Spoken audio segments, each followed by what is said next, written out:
আরে ভাই কাক, আমাকে একা একা এই জায়গাতে ভালো লাগে না। তুমি আসলে ভালোই হলো, তোমার সঙ্গে আমার গল্প হবে। আজকে মনে হয় অনেকটাই গরম, আর গরমে অনেকটাই ক্লান্ত বোধ করছি। কাক ভাই, কাক ভাই, তুমি মনে হয় অনেকটাই ক্লান্ত বোধ হয়ে গেছো।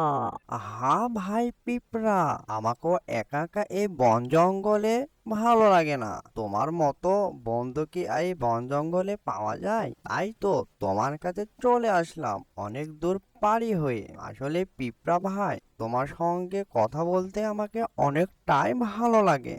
এই যে ভাই কাক, তুমি তো অনেক দূর থেকে আমার ওখানে এসেছো, আর অনেকটাই গরম। তুমি মনে হয় অনেকটাই ক্লান্ত বোধ হয়ে গেছো।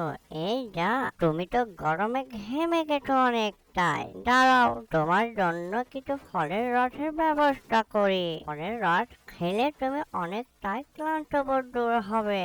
বুঝতে পারলে কাক বন্ধু? এই যে ভাই কাক, তোমার জন্য লেবুর শরবত আর ঠান্ডা পানি দিয়ে এক গ্লাস শরবত বানিয়ে নিয়ে আসলাম ফলের রস। নাও নাও, তাড়াতাড়ি খেয়ে নাও, আর তোমার শরীরের দুর্বলতাটা কেটে যাবে। ক্লান্ত বোধ, তুমি অনেকটাই প্রশান্তি পাবে ফলের রসটা খেয়ে।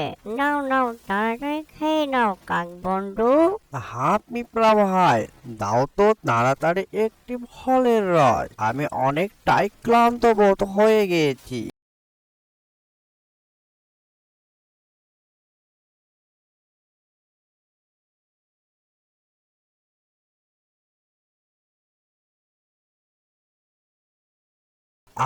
কি শান্তি পেলাম পিঁপড়ে ভাই এই ফলের রসটিকে।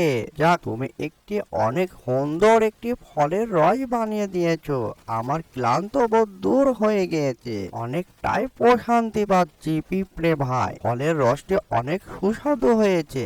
এই যে কাক বন্ধু, তুমি কি একাই থাকো নাকি? শুধু তোমাকে একাই দেখতে পাই, তাছাড়া আর কাউকে তেমনটা ভাবে দেখতে পাই না।